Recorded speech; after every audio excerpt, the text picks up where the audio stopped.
Конечно, Венеция – это прежде всего площадь Святого Марка. Все-таки уникальная площадь в мире. Вот такого нет больше, пожалуй, нигде.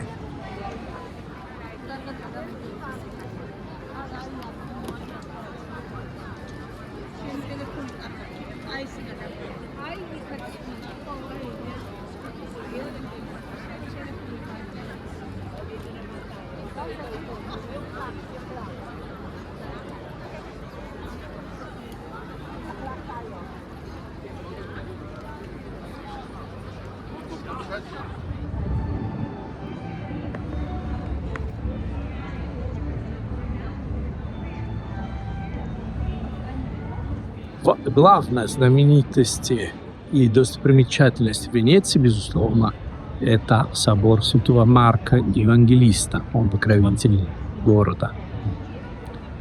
Ну, смотришь на это великолепие, замечательно, и красота архитектурная, сколько разного рода мрамора было использовано для строительства этого храма. Ну, в общем-то, когда смотришь более детально, видишь, это все великолепно. Но достаточно странно то, что эти колонны, они все совершенно разные между собой. Как-то получилось.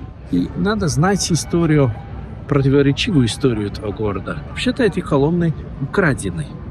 Украдены в Византии, в Константинополе. Это когда венецианцы взяли город Константинополь во время 4-го крестового похода в 1204 году, они оттуда вывезли огромное количество колонн и, скажем, стройматериалов, если можно так сказать, разрушая перед этим огромное количество храмов православных в Константинополе. А потом это все вывозили на кораблях, а потом использовали для строительства самого арку. Такая история.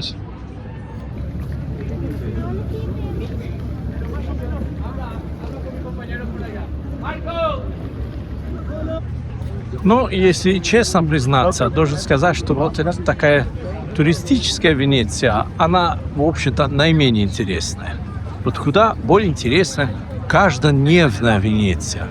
Как живут сами жители этого города.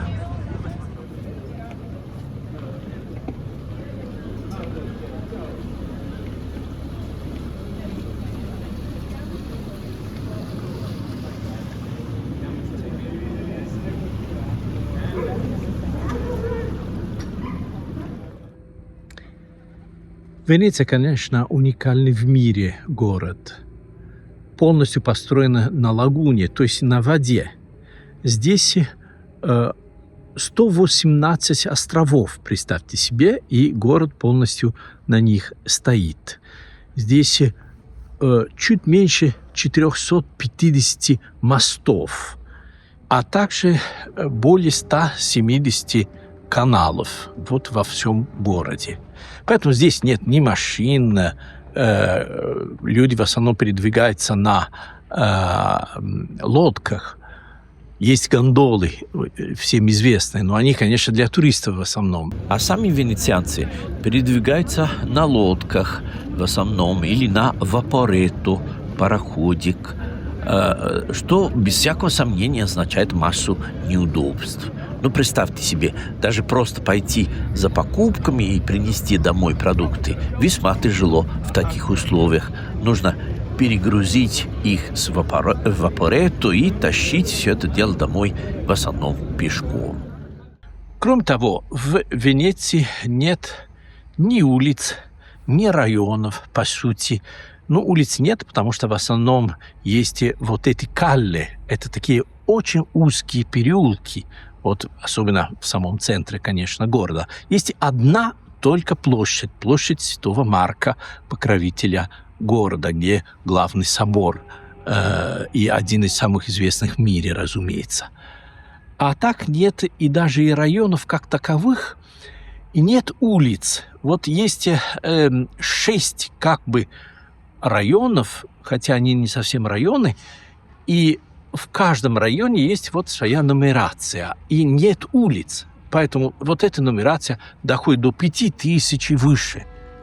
Вот эти 6 больших районов делятся на кампи. Кампо – это небольшая площадка, потому что, как я уже, кажется, говорил, в Венеции только одна большая площадь. А потом есть вот калле, это узкие переулки. Есть руга, которые улицы немножко более широкие. Но надо сказать, что крайне неудобно найти какой-либо адрес, потому что так как нет улиц, нет проспектов. Вот, например, адрес института, где проходит наша конференция, это номер 2876. Вот представьте себе найти такой дом. Но вообще-то в Венеции очень трудно ориентироваться, и также трудно даже с помощью навигатора, потому что настолько узкие эти каналы и всякие калли, что сам навигатор путается. Но здесь принято просто спрашивать. И надо сказать, что венецианцы очень такие любезные, с большим удовольствием объясняют и показывают, как пройти.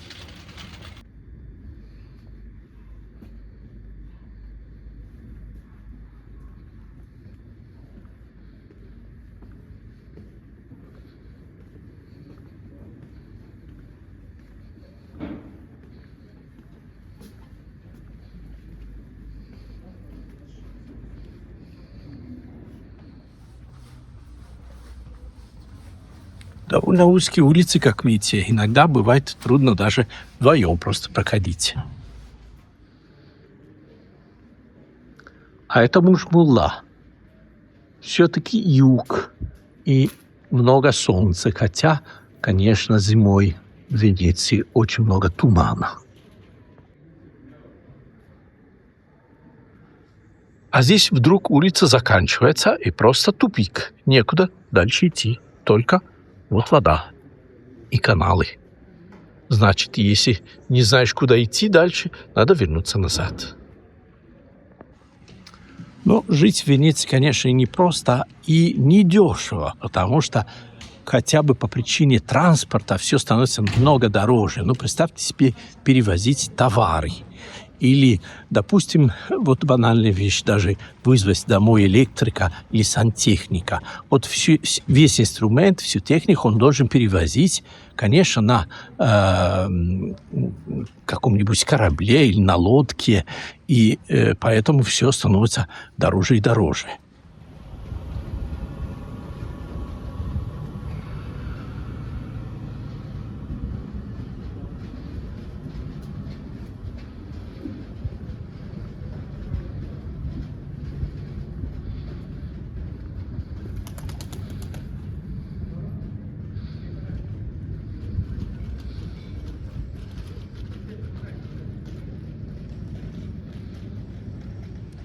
В Венеции живет не очень много народу. По официальным данным города Венеции, население города – это 250 тысяч человек, из которых 50 тысяч иностранцев. Но, в общем-то, вообще-то люди говорят, что на самом деле в Венеции живет гораздо меньше народу, потому что, в общем-то, город изумительный, невероятно красивый, исторический, но, в общем, не очень с практической точки зрения жить в нем не очень-то удобно. И поэтому, как считают некоторые, здесь живет гораздо меньше. На самом деле венецианцы говорят, что их коренных венецианцев не больше 50 тысяч, может быть, 40 тысяч. И их становится все меньше и меньше. Молодые пары, молодые семьи переезжают в основном на материк. И им здесь жить не очень удобно. И поэтому очень часто коренные венецианцы между собой знакомы. Очень часто видишь, как местные люди приветствуют друг друга «чао», и они все по определению между собой на «ты», и они разговаривают между собой исключительно на венецианском диалекте.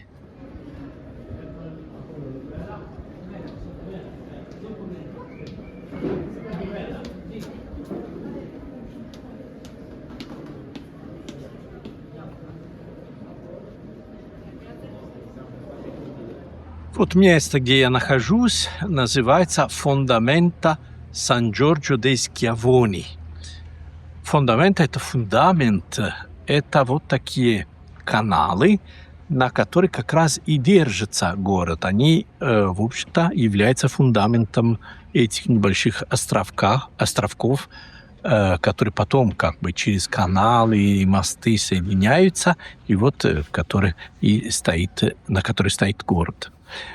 А Сан-Джорджо – это покровитель греков в основном в Венеции. И здесь действительно находится греческий храм православный, очень красивый, давным-давно. А еще интересно скиавони. Скиавони – это как бы от слова скиаво. Скиаво – это раб по-итальянски. Может быть, не все знают, что из этого слова на венецианском диалекте «шаво» и происходит «чао» итальянский. Вот приветствие по-итальянски «чао». Вообще-то такая форма означает «я твой раб».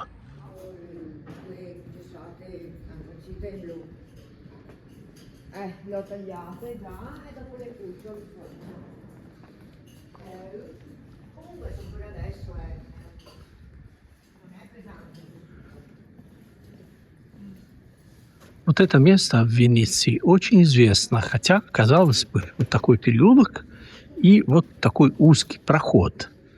Сейчас я вам покажу очень интересную такую деталь и любопытную историю. Когда была чума в Венеции, но люди очень молились, и прежде всего молились, естественно, Пресвятой Богородице. И вот тогда и, в общем-то, до сих пор Венеция делится на разные районы, кварталы. И вот так получилось, что вот в этом месте остановилась чума. То есть местные люди молились, и вот это камень, который, как вы видите, красного цвета, означает место, дальше которого чума не пошла. В общем-то, огромное количество жителей, половина района, которые вот в эту сторону, слева от нас, погибла от эпидемии, умерла, а вот дальше, в общем-то, очень мало кто заболел. И вот с тех пор, а это уж речь идет о XIV веке, та самая эпидемия чумы, о которой говорит Боккаччо в своем Декамероне, вот, чтобы помнить об этом историческом событии, венецианцы вот построили такой любопытный приход, только, как видите, пользуется каждодневной жизнью. Интересно, что люди не теряют память о таком чуде. Эта история нам напоминает о том, что, в общем-то, всегда есть одна светлая сторона, а другая темная в жизни. Очень часто так бывает.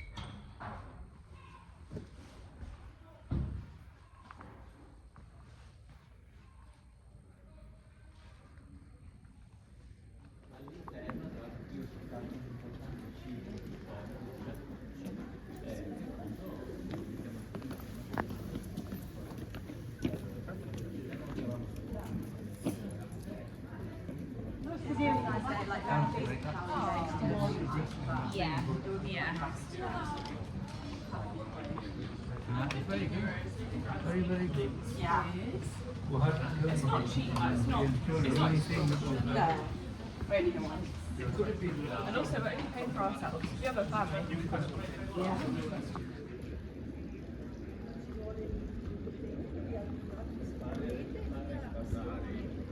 Вот здесь Кампо Сан-Франческо и небольшая площадь, вот, за моей спиной.